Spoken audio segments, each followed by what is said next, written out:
Marvel is in a weird place right now. You have every person on the planet saying that superhero fatigue has kicked in, but I don't really believe that since some of those movies are still pulling in numbers like this.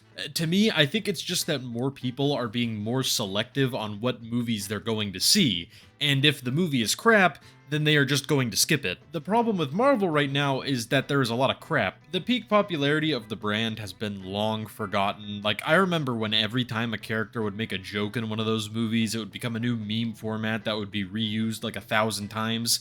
Yeah, Marvel isn't as popular as it used to be. I know I'm making some groundbreaking statements here, but the reason I bring all this up is because I wanted to talk about a very specific topic within the Marvel conversation, and that's theme parks. Theme parks are probably one of the last things you think of when talking about the Marvel brand, because in all honesty, they haven't really made much of a splash in that area. At most, they've made like a tiny little bloop that makes you look over for a second, but then immediately go back to what you're doing. And that's really weird, since Marvel is owned by Disney, the theme park people. So in this video, I just sort of wanted to take a look at what exactly went wrong and talk about what can be done / what is being done to try and fix it. So Marvel has obviously made appearances in theme parks before they were ever at Disney, but Disney is where I find the conversation to get the most interesting, so we're just going to start there. Now, you would think that the first Marvel attraction would probably be a pretty big one, either at Disneyland or World, but no actually. The first one was a reskin of Star Tours in Hong Kong. Now, to be fair, it's not like they just took an old Star Tours ride and reskinned it. This was a ride built from the ground up. But I mean, yeah, it's still Star Tours.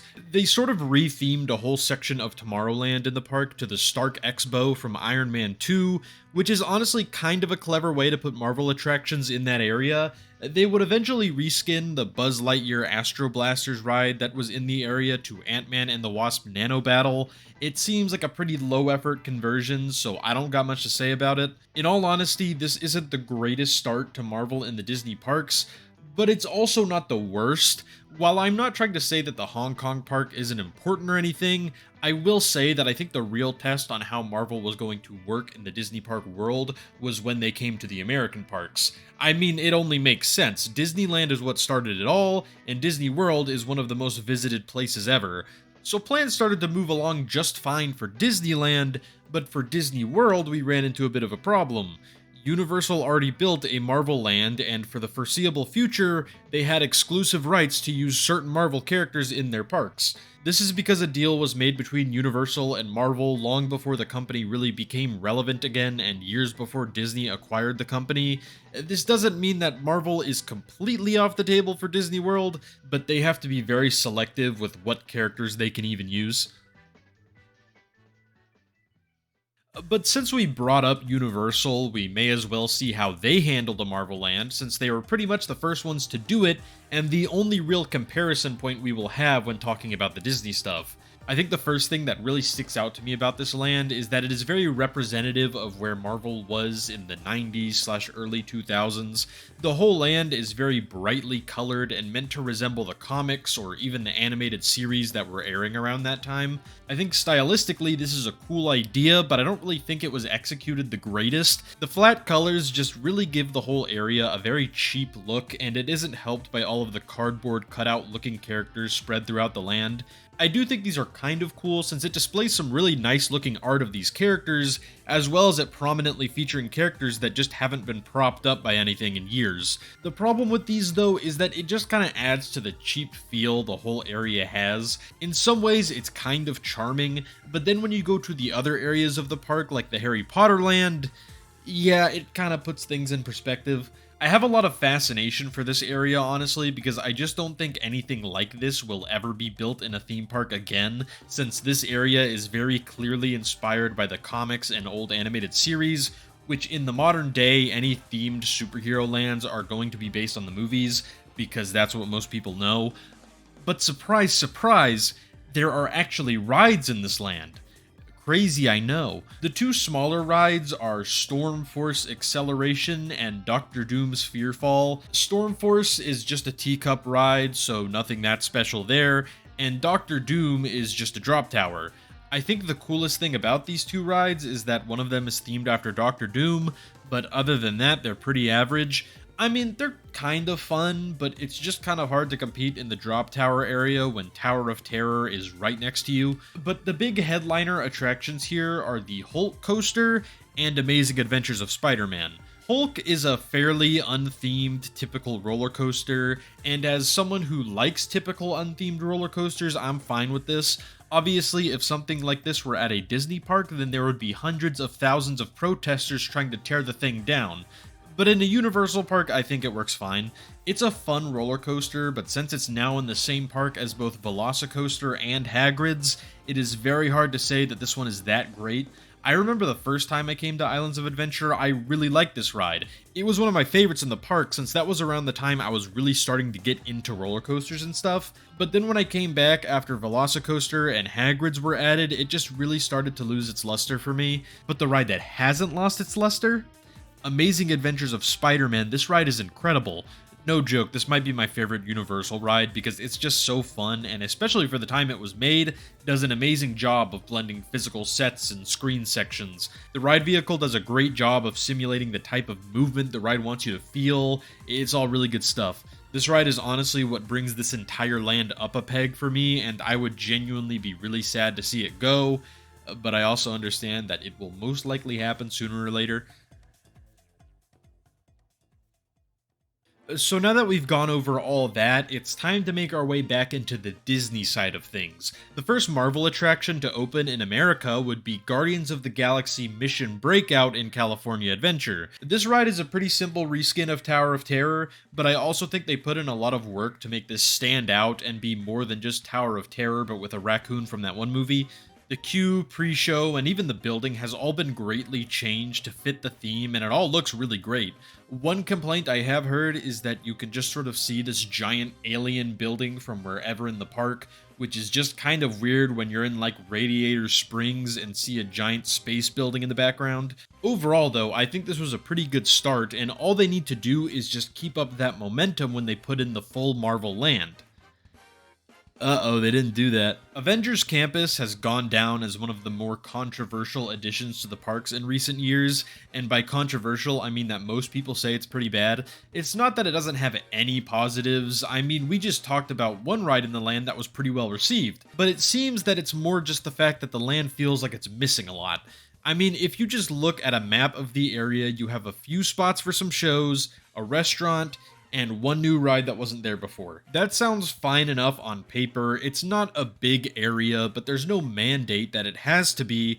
But the problems come in when nothing in that small area is very captivating. It's all very bland, modern buildings, which I get that's what they're going for since it's supposed to be this training facility for new Avengers, but I guess that's where the problem starts because that's just not that exciting of an idea for a theme park land. I mean, this is a Marvel land we're talking about. I feel like New York is such an easy shoe-in for an idea there. You could have things like the Daily Bugle, Avengers Tower, and all sorts of other iconic landmarks from the comics and movies that would just naturally fit into the area. I understand that we're talking about a theme park that is supposed to be all about California, so having a New York area really wouldn't make much sense, but also I don't think the blue people from Avatar lived in California, so I think we have a bit of creative leeway there. Okay, the outside look of the land isn't great. I mean, the Universal land wasn't either. It was a bit more charming though, but that area at Universal is completely saved for me by its awesome Spider-Man ride. And hey, the main ride here is a new Spider-Man ride. It'll be cool to see how Disney does a Spider-Man ride, especially after Universal did such a good job. They actually have something to prove here. So surely they won't mess that up. Okay, yeah, let's talk about how they messed up the Spider-Man ride now. So instead of building a cool dark ride, or maybe even like a roller coaster or something, they built a Toy Story Mania style ride where you just move from screen to screen, shooting the little spider bots that show up. This would be fine if it was like a smaller thing to beef up the land a bit more, but not as the main attraction of the land. Yeah, sure, we have Guardians, which is cool, but that's just a reskin of a ride that already existed, and even then, that reskin was done years before the rest of the land opened. It's just so weird too, because I feel like they made this ride way more expensive than they needed to, because they went through all the effort of having moving ride vehicles and stuff, but all you do is just move from screen to screen. So why not just make it a motion simulator or something if that's the route you're going to go? That way you can save money and space for a real big dark ride or something. Eventually, they would go on to make another Avengers Campus, but this time in Walt Disney Studios in Paris, where they would build the same Spider Man ride, but instead of having a reskinned Tower of Terror alongside it, there would be a reskinned rock and roller coaster alongside it called Avengers Assemble Flight Force. I have heard that there are some aspects of this version of the land that are better, but I can definitely say for sure that California Adventure won out with Mission Breakout because that ride looks much higher quality than Flight Force.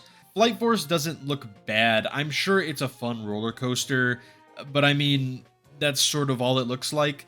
As much as I love Rock and Roller Coaster, it's not the most impressive Disney attraction out there, and this version of it was already a worse version of the one in Disney World, so while this retheme did make it better, it's still not great. So while there were some aspects that worked, it's fair to say that for the most part, Avengers Campus didn't really turn out as well as most would have hoped. But while we weren't able to get a Marvel land at Disney World because of all the Universal stuff, they were able to squeeze out one Marvel attraction with Guardians of the Galaxy Cosmic Rewind at Epcot. Pretty much the only reason they were able to do this ride is because since the Guardians were not known by anyone before the MCU movies came out, Universal didn't include them in their land when it was built, so these characters were basically all Disney had access to. Now, there are two different directions you can take when talking about this ride. You can either talk about the ride itself, or its location. You see, Cosmic Rewind is a great ride with a new and really fun ride system. When I got to ride this the last time I was at the park, I genuinely loved it, and I can't wait for the day I get to ride it again. But the problem that a lot of people have with it is its location.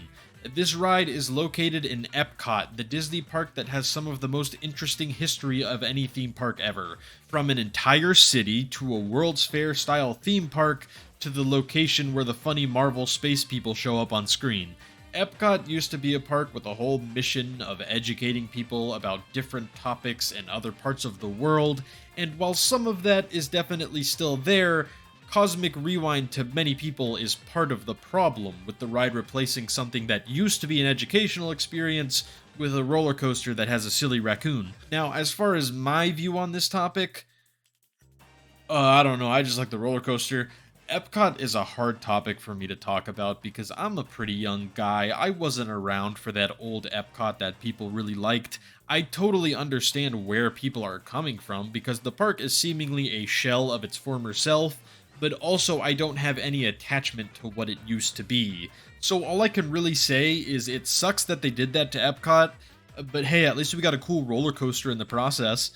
Okay, I've sounded kind of negative here since I wanted to try and voice the problems people have with this ride, but I do think that overall this was a fun addition to the parks and the first big win for a Marvel attraction since Mission Breakout, you know, the other Guardians of the Galaxy ride. I don't know what it is about that Chris Pratt fella, but he sure makes some fun rides. So while there have been some wins here and there, like the two Guardians of the Galaxy rides, overall the Marvel integration into the parks has been a bit of a mess. But me, I'm not too big on being all doom and gloom.